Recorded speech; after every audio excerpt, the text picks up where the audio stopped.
آج اس ویڈیو میں آپ کو بتاؤں گا کورونا ایک زندہ مخلوق ہے، انسانوں اور جانوروں کی طرح اس کی بھی مخصوص خوراک ہے۔ کورونا کا بھی ایک فیملی سسٹم ہے، جس طرح انسان کو زندگی سے پیار اور لگاؤ ہے، بالکل اسی طرح کورونا بھی زندگی بچانا چاہتا ہے۔ یہ تمام اور بہت کچھ آج میں آپ کو بتاؤں گا، لیکن اس سے پہلے ویڈیو کے نیچے دی گئی گھنٹی پر کلک کریں اور چینل سبسکرائب کریں تاکہ ہماری ہر نئی تلاش ویڈیو آپ تک پہنچ سکے۔ دوستو، وائرسز کی دریافت 19ویں صدی کے آخر میں شروع ہو چکی تھی۔ سب سے پہلے ڈمیٹری آئیوانوسکی نے 1892 میں وائرس کو دریافت کیا۔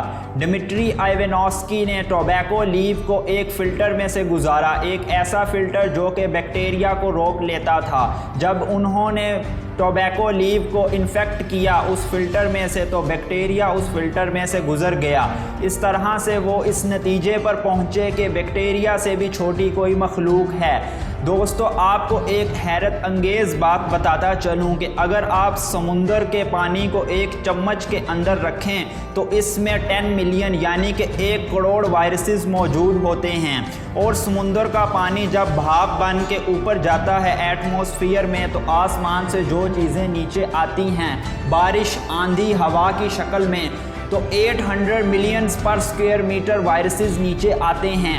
اس طرح سے دوستو یہ بات ثابت ہوئی کہ کورونا وائرس جو کہ آسمان سے نیچے آ رہا ہے ایک زندہ مخلوق ہے۔ کورونا وائرس بنیادی طور پر 3 چیزوں سے مل کر جنم لیتا ہے۔ جس طرح سے انسانوں کے اندر DNA موجود ہوتا ہے، بالکل اسی طرح سے کورونا وائرس کا سب سے اندرونی حصہ DNA یا RNA سے بنتا ہے۔ اللہ سبحانہ و تعالی نے سورہ یاسین کے اندر فرمایا، خلق الازواج کلھا مما تنبت الارض ومن انفسہم ومما لا یعلمون۔ وہ اللہ پاک ہے جس نے جانوروں کے، نباتات کے اور خود ان کے، یعنی کہ انسانوں کے اور جن کو ان کی خبر نہیں، سب کے جوڑے بنائے۔ دوستو، اللہ تعالیٰ نے اس کائنات میں ہر ایک مخلوق کو جوڑے کی شکل میں پیدا کیا ہے، اور DNA اسی کے اندر پایا جاتا ہے جس کے اندر زندگی موجود ہو، اور ہر زندہ مخلوق جوڑے کی شکل میں ایگزسٹ کرتی ہے۔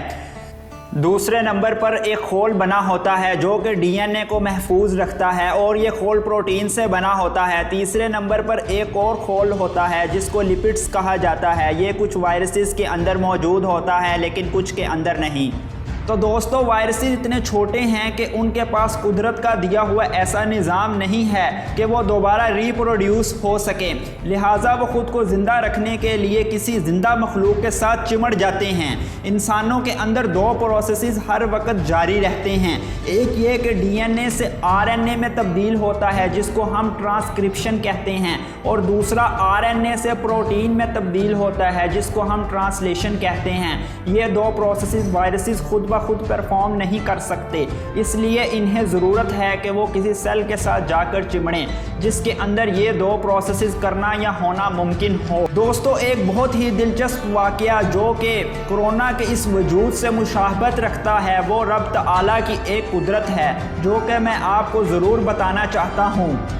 اللہ سبحانہ و تعالیٰ کے لاڈلے نبی حضرت موسیٰ علیہ السلام، جن کا قرآن پاک میں 26 جگہ ذکر آیا ہے، آپ علیہ السلام ایک مرتبہ پہاڑ کے ایک بہت بڑے پتھر کے قریب کھڑے تھے کہ اللہ سبحانہ و تعالیٰ کا حکم آیا کہ اے موسیٰ، اس وسیع و عریض پتھر پر اپنا عصا مارو۔ تو موسیٰ علیہ السلام نے جواب دیا کہ اے میرے رب، اس بلند و بالا پتھر پر میں یہ کمزور عصا ماروں؟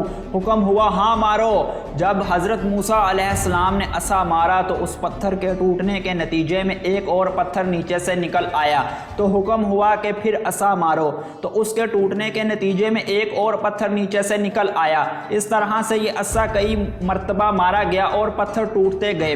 جب آخری چھوٹا سا پتھر ٹوٹا تو اس کے اندر ایک کیڑا زندگی جی رہا تھا اور رب تعالیٰ کا ذکر کر رہا تھا۔ دوستو، بتانا یہ مقصود ہے کہ جس طرح سے رب اس کیڑے کو زندہ رکھے ہوئے ہے، بالکل اسی طرح سے کورونا بھی مختلف شیلز کے اندر DNA کی شکل میں زندہ ہے۔ تو دوستو، در حقیقت یہ قدرت کا ایک دیا ہوا نظام ہے جس کے اندر ہر آرگینزم زندہ رہنے کی کوشش کرتا ہے۔ جس طرح سے ہم جانوروں کو پکڑ کر انہیں کھاتے ہیں اور سروائیو کرتے ہیں، بالکل اسی طرح سے کورونا بھی ہمیں پکڑے ہوئے ہے۔ اور ہمیں اپنی خوراک بنا کر سروائیو کر رہا ہے۔ تو دوستو یہ تھی ہماری آج کی ویڈیو، اس کو فیس بک، واٹس ایپ اور انسٹاگرام پر شیئر کریں اور لائک کریں اور نیچے کومنٹ باکس میں اپنی رائے کا اظہار کریں۔